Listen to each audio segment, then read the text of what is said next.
Hey guys, in this video I want to walk you through my current Ice Planet display, and this was set up at the Plymouth Brick Festival in September 2024. That's Plymouth in the UK for anyone watching overseas. And this was quite a special display for me in so much as it's the first time my UFO range was out for everyone to see. For those that don't know, the UFO models here are actually the ones I had as a child, whereas the Ice Planet ones were things I've collected since then. So all the boxes you can see in the back of this shot are actually things I unwrapped on birthdays and Christmases. So it's nice to actually have them out and sort of displaying. There's still a couple of models I think I need to get that I never got as a kid, but yeah, it was kind of special for me in that regard. So without further ado, let me show you around the setup. So at the very back that I'm going to sort of draw in on is Station Odyssey. Like a lot of these older sets on the base plates, unfortunately it's showing a bit of its age with sort of cracks here and there, but you know, largely okay. And you can also see at the back of the Ice Station the minifigure I picked up at Legoland Windsor with the I Love Legoland shirt on. Just in front of the Ice Station, however, is my converted food truck selling hot chocolate to all of those Ice Planeters looking to keep warm.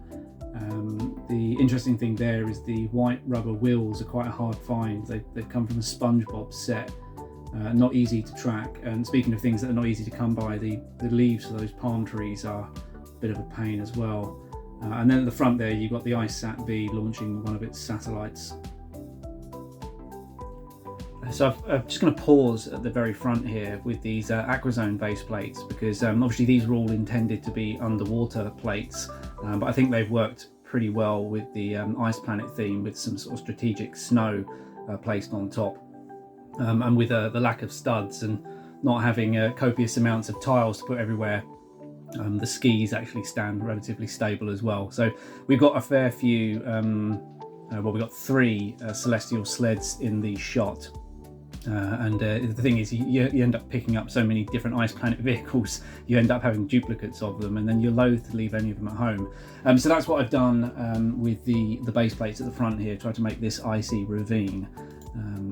So as we pan around to the corner in a second, we've got a relatively new addition, and this was a selection, I'm going to pause here as well, a selection of custom printed tiles that I got from an Etsy seller, and I wanted to have them somewhere sort of front and foremost to sort of see. And the thing that I like about them most is they're actually the box art of the different sets. So yeah, I've set it up to be some sort of monitoring station right at the front, so everyone can see it, and I think it turned out fairly well. Big sort of gaming setup, as it were. And then the top of this, I've tried building some hexagonal roofing. I ran out of parts for this show, so I should continue that. But it works. It's certainly not going to keep the rain out, but there we go. So yeah, another shot of one of the celestial sleds that I've kind of done some conversion work at the front, just to try and mix it up a little bit. And this one here is a Galactic Chief recolor. It's a Space Police 2 set that I've got whizzing above. And then we've got one of the unnamed sets. I think it was a weird sort of promotional one, pushing the snow out the runway. And here is our loading bay where the Ice Planeters have received the delivery.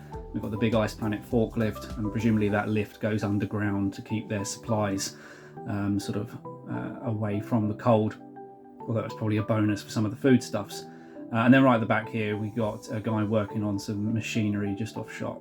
In the middle we've got the Deep Freeze Defender and one of the pilots running to sort of man the craft quickly because they're under attack by the UFOs. And right at the front we've got the Blizzard Baron. I've got three of them. I only brought one with me, and the runway is number 93 because Ice Planet came out in 1993. And of course the runway was all constructed with the snot technique, the studs not on top. The very front here we've got a Nexo Knight recolor. I did do a lot of work on the turret, swapping that out because it was a bit too castle themed for my liking, but I think that's their main battle tank that they need. And where are we going next? Right at the back. So this is a relatively new structure I built, knowing that I was going to put the UFOs in. So this is some sort of anti-aircraft railgun. We've got a custom sticker on the side to try and make it like it's had some graffiti against like the substation underneath. And of course right in front of that, a recon robot recolor. And this is my favourite little bit. He's taken a delivery to keep them warm, and that guy's already on the sauce. And then above this, we've got a Rebel Hunter Space Police 2 set taking off from the landing pad. A little bit pixelated, but I think the logo works relatively well. Right here, we've got a beacon tracer. That's an M-Tron recolor. Followed by, that's a Space Police recolor as well. I can't remember off the top of my head what it is. We've got a couple more Nexo Knight motorcycles there. And then that's a Nexo Knight set there, recolor. I think it was Tracy's Thunder Mace, I think. So yeah, worked pretty well in Ice Planet colours, as a lot of Nexo Knight sets do with the trans neon orange. Then at the back there, we've got the Mega Thor Magnetizer. Do like that set. Shame they never did those wheels in white, but I think it's works fairly well. And here we've got a big sort of ice mountain that I'd love to make it a little bit bigger, but transportation is always a problem. So this is the Particle Ionizer. That's an M-Tron recolor with an Aquazone or Aquashark cockpit. And this is my own creation, the Chainsaw Exploratory Vehicle. Really tried to embody the theme there in a vehicle. And this, of course, is my little hab. I want to pause here just for a moment. That hab, I'm going to come back to it in a little bit later on in the video and show you the interior shots. But I wanted to try and work on something that was presumably something the Ice Planeters airdrop in some hab blocks, so they can sort of live in the tundra. And it was my attempt to try and do a little bit of Lego City work. I quite like the Lego City displays. They've got a lot of options for interior detail and telling a bit more story. And I didn't really have that with the space theme, so this was kind of my attempt to try and get a little bit of that in my display.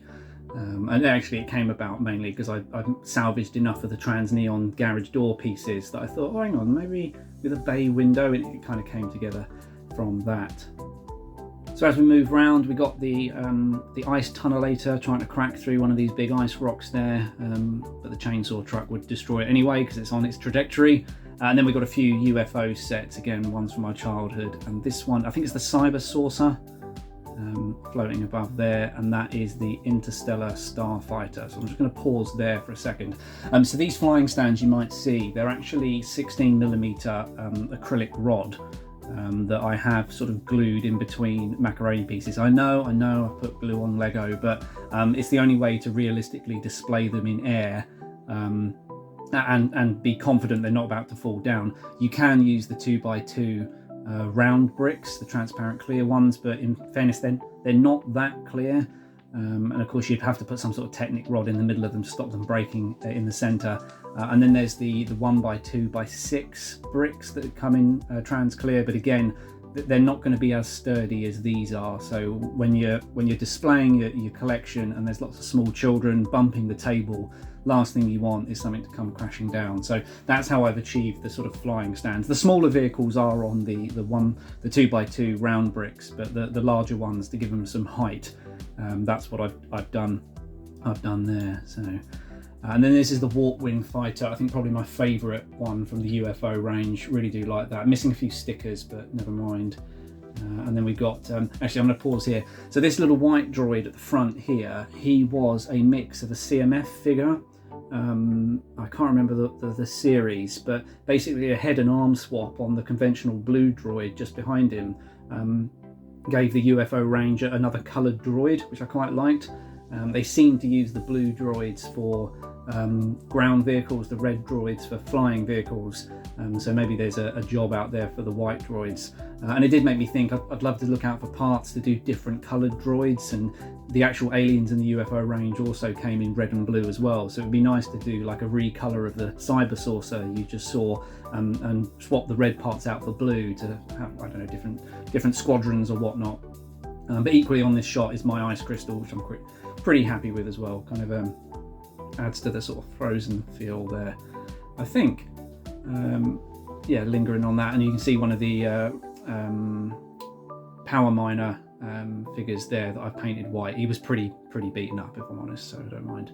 This is an M-Tron recolor as well, the Celestial Forager, maybe, I might be making that up, and then a few of the smaller UFO craft sort of whizzing across the battlefield and whatnot. So yeah, that's kind of what I've got so far, and as we pan out, that is the display. It takes me about 2 hours to set up, And actually, before I forgot, this is probably one of my favourite sets on the Ice Planet side. It is the Expo from the Nexo-Night range. Works really well in Ice Planet colours, if I don't say so myself, launching a rocket off. For those wondering, those bricks are glued together because the little ice cream bricks do not stick together like that, so cheated a little bit. But onto my little house. So as we take the roof off, you can see the top level here. I've tried keeping to the same sort of palette, the blue, orange and black and white. So the floor here is straight out of the 70s, I think. But yeah, little furniture, bunk bed, TV, computer, chameleon vivarium, and then downstairs, we just get him out of the way and close the garage. So you've got his tools. I use the new chainsaws there because I do prefer the trans neon ones out. And you've got little kitchenette, sofa, TV. The actual TV itself, you can slide, just about see it there, you can slide the 2x3 tile out the top, so you can effectively change the channel. So that's yeah, that's my little Ice Planet house at the front there. And this is actually, let me just pause for a second. So this is the rear of the shot to try and get a better view on the ion, or the railgun rather.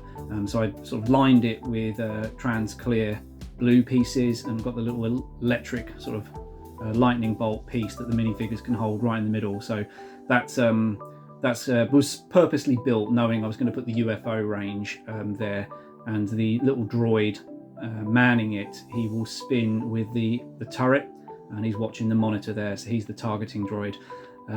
Unbeknownst to me at the time when I was building it, that gun cannot go and aim any lower. There's a little side door, little vault door I made. So it's actually the UFO craft are flying under radar. The railgun cannot target them that low down. So yeah. So that's the rest of the display, but from this angle. There we go, that's my display so far in 2024. Hope you've enjoyed the video. Remember, you can always follow my antics on my website, that's thousandsun.com. You can also follow me as well on Instagram. I will leave the links in the description. Thanks for watching, and I'll see you in the next one.